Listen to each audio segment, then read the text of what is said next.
All right, episode 2. Let's go. Very firstly, movement. Warframe has hands down one of the best movement mechanics in any game I have played, and a lot of people can agree on that. It's smooth, buttery smooth. And I did not realize how dire the situation is in the land of noobs in Warframe. They just don't know how to move. Let me teach you the ways. In Warframe, you have many forms of movement. Rolling, wall jump, sliding, bullet jumps, glide. They've all been explained in the tutorial. However, when you move in Warframe, you bullet jump. Always. I'm a PC player, so I don't know the controls for console or other forms of gaming, but there is a sequence to do it in Warframe. Okay, so I'm going to explain this live. So the sequence to moving in Warframe is pretty simple. All you want to do is bullet jump and roll. Literally, that's all you have to do. Bullet jump, roll. Bullet jump, roll.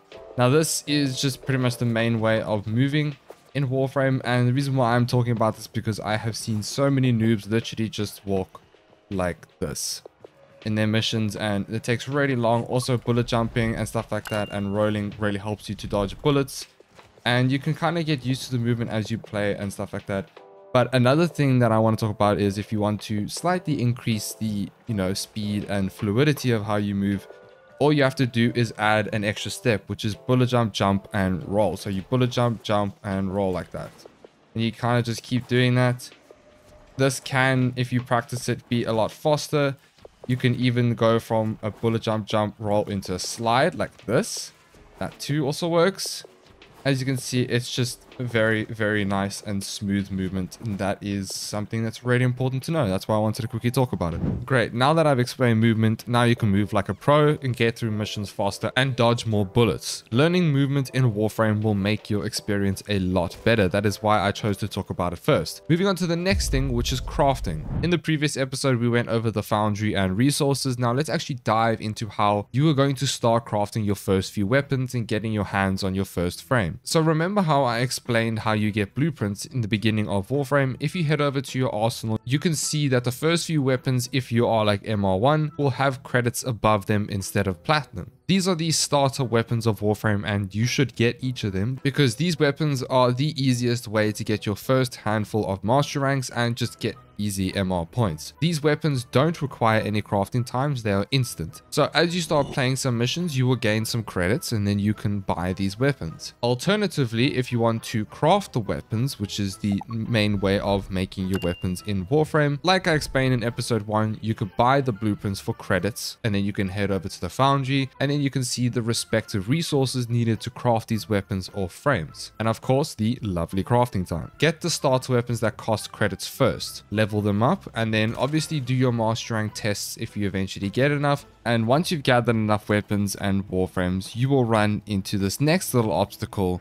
slots. Eventually in Warframe, you will get smacked with this message saying you don't have enough slots and you can buy 2 more weapon slots for 12 platinum, or if it is a Warframe, it will be 1 Warframe slot for 20 platinum. In Warframe, you can collect as many Warframes and weapons as you want, you just need to buy more slots with platinum. And remember what I said, this is the premium currency of Warframe that can be farmed in-game or can be bought for real money. But even though it says buy more slots, it doesn't necessarily mean you have to. What you can do instead is level up that weapon that you have or that you have bought or crafted, and when you are done with it, let's say you don't want it at all, you don't want to keep it, you can just sell them for credits in the inventory section, and then you can buy the new weapon or craft a new weapon and level that weapon up, and when you're done with it, you can just sell that one, and basically just rinse and repeat this method, whether it's your warframes or weapons. But eventually you will start wanting to collect more weapons simply for the fact that either you enjoy the weapon or because the weapon is stronger. You will need to start buying weapon and warframe slots later on, but for now, as a beginner, you don't need to worry too much about it because you will start farming platinum a bit later. It's also very important to note that if you do sell the weapon after it has been maxed, you will still keep the master rank points that you've gained from that weapon or warframe. However, when it comes to general crafting of weapons and frames, you obtain blueprints with credits or via farming the actual blueprints through a specific mission in-game. And then you get the respective resources. All resources have specific locations that you farm them. Again, I will mention this. Use the wiki for this. please. This is where the wiki is your best friend in Warframe, especially for these short questions for quick answers kind of thing. Instead, you can just head over to the Foundry, and if you hover over the resource that you are looking for, it will tell you there. Here's the locations, there's the planets that you can farm them. And I know I just said use the wiki, but genuinely for general questions like this, the wiki is really good. Or what you can do is head over to the Q&A section and say, where is the best place to farm ferrite, for example, or whatever, anything like that. And then someone will answer you, or DE Kickbot will come after you. It doesn't really matter as long as you just know where to farm each resource for every single blueprint that you have. Now let's talk about getting your first frame, shall we? And that will be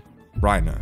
The absolute must-have first frame for many new Warframe players. And the question is why? Because he is strong, very strong, and he's pretty much unkillable. And as a newer player, you just can't go wrong with this tanky frame. He's an amazing early game frame. How do you farm him? Well, when you have unlocked Venus, which is your first planet after Earth, there is a node called Fossa. This is an assassination type mission where you will kill Jackal, which will be your first boss encounter. Every time you kill Jackal, you have a chance to drop a Rhino part. Just to briefly explain the Jackal fight, it's not a hard boss fight at all. All you need to do is shoot the limbs, and once you've broken the limb, the Jackal will curl up and shoot out 4 beams. Now, you can either just run around and not get hit, or the super easy way I do is just bullet jump straight up and just aim glide and slowly descend, and repeat this until he is done with this phase. Then you just have to stab him when he's done and rinse and repeat this method 4 times, and that's it. Super easy. Every single frame in Warframe consists of the chassis, systems, and neuroptics blueprints.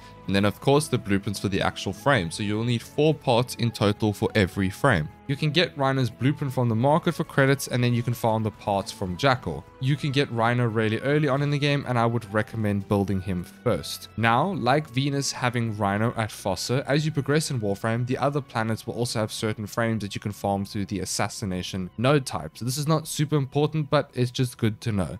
For example, you have Hydroid on Earth from Oro, which is not the best frame, Excalibur from War on Mars, Frost from Exeter on Ceres, Mag from Lied, I don't know how to say this, on Phobos, Volkia from Themisto in Jupiter, Nova from Nama from Europa, Ember from Tethys on Saturn. This is just one of the ways that you can get frames. And then there are the dojo frames. I know you're a little bit confused about what that is, but I will explain it now. This leads me onto clans. As a beginner, join a clan as fast as possible, preferably one that has done all of their researches. Now, what does max research mean? Clans in Warframe have dojos, which is like your hub for your clan. And in your clan dojo, you have different labs. They give you lots of weapons and other blueprints, and they give you Warframes as well in the Tenno lab. But when you make a new clan in Warframe, you have to research each of these labs and research each of these blueprints for your clan mates to have access to them. But obviously, as a beginner, you would like to have everything there for you, because the researchers are very expensive in resources that you just simply will not have as a beginner. Obviously, you want to join an active clan as well, so you can maybe make a friend or two and find someone to help you find your way in Warframe. Of course, this is just my suggestion. Let's say you and your friend have started Warframe and you would like to start a clan, then by all means go ahead. You play the game how you want, but finding a max research clan is not so hard nowadays, because this game's been out for so long that there's a lot of clans out there that have max research. And yeah, I just wanted to explain that to you. So if you would like to join a clan, you could just simply type in recruitment chat saying, I'm a beginner here looking for a max research clan, and then someone should message you. Now, very quickly, I just want to chat about something here. When you finally get a message for someone saying they will invite you to their clan, where you can find the invite is under the communication tab and in your inbox. That's where you will find your invitation. And then what will happen is you will then be required to craft a clan key. Now, I don't have it here, but when you go to your Foundry, you will see that you can build a clan key. And then after, I think it's about 10 hours, I can't really remember, but after you have built that, you will then have access to your dojo. Now, the dojo is over here on your star chart to the left. That is your dojo. That is our clan dojo over there. And then you can head over through this way. Or alternatively, what you can do is this, and this is a little shortcut. This is something that I wish I knew as a noob in Warframe, but I only learned this a lot later. You can go to the clan section there under your communication and just say enter dojo through there. That's a lot better. You can invite the person or whatever, or that's if you just want to get to your dojo really quickly. It's a really nice and simple way of doing that. And just in general, this is your friends tab as well. You'll see all the people that you've recently played with, your friends, And if you want to invite people, you can also click this and then invite people to your lobby. And this is just general stuff about Warframe. And then also you can set your status to public, friends only, invite only, and solo. This is also something really important to know, just a small little detail. And these are just small things that I wish I knew when I started Warframe. And when you're actually in the dojo, as you can see, this is R1 here, which is very random. Instead of you trying to find out where this lab is, what you can do instead is literally just press escape and go to the fast travel section. And there you'll see the energy lab, chem lab, bio lab, tenor lab. Tenor lab is where you get the Warframes from.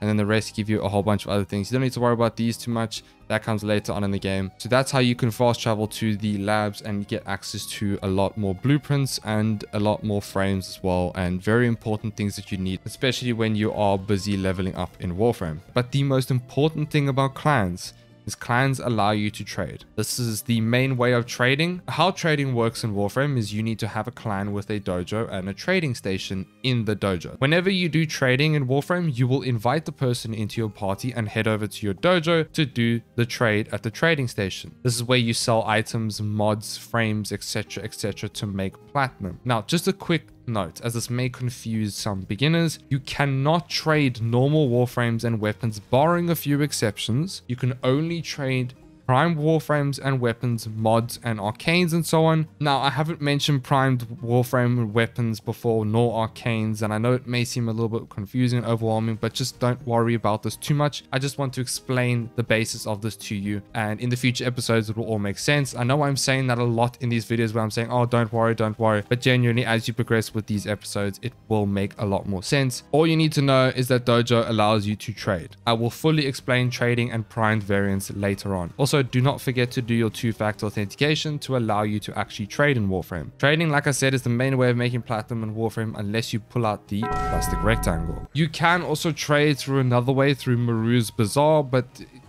just get a clan, trust me. Now, we have spoken about movement, a general idea of crafting and getting your first Warframe, weapon and Warframe slots, and then joining a clan and how a dojo works. Let's give you some guidance and direction where to go from now. In the previous episode, I suggested getting to Mars. Now, your goal is to get to Jupiter now and complete every quest along the way. You will need to complete Once Awake, the Arkwing quest, Stolen Dreams, and the Heart of Deimos. The Heart of Deimos will be a bit tougher to do and can wait. It's not super important earlier on in the game. Remember, I mentioned that junctions are super important and give you lots of rewards. You can also head over to Phobos and then head to the Void that way. This will be your first access to the Void section. After you have reached Jupiter, you can head over to Europa to complete the second Dream quest, which is a very important main quest, especially when it comes to the lore of Warframe. Of course, no spoilers and all. You need to experience it all for yourself, and I'm just your friendly guide on the fundamentals of Warframe. Another thing, you can also complete the Hull of Kubro to obtain your next companion. Now, companions in Warframe are extremely important. You should by now have already obtained Taxon from completing the Venus Junction. These little guys follow you everywhere and more often than not need to be cradled everywhere because they cannot walk more than 10 meters without being nuked. They are very important to have. Why? Pure quality of life. And also each of them have unique stats that they give you, and their general mods are really nice to have, like Vacuum or Fetch, which allows you to collect resource from a distance. Yes, this is very nice to have. And having companions saves you a lot more than you think, depending on the companion, of course, and if it's modded. But in the early game, you don't really need to worry about modding them too much. Companions consist of robotic companions like the Taxon or Carrier, or your pet companions like Kubros and so on. I would suggest working towards the Carrier, which is honestly one of the best early game companions to have because it gives you a bigger ammo capacity, which is really helpful as a beginner. And that is episode 2. In episode 3, we're going to be talking about modding and the damage types of Warframe, so stay tuned for that. I hope you guys enjoyed the video. Don't forget to leave a like and subscribe, and I will see you all in the next episode.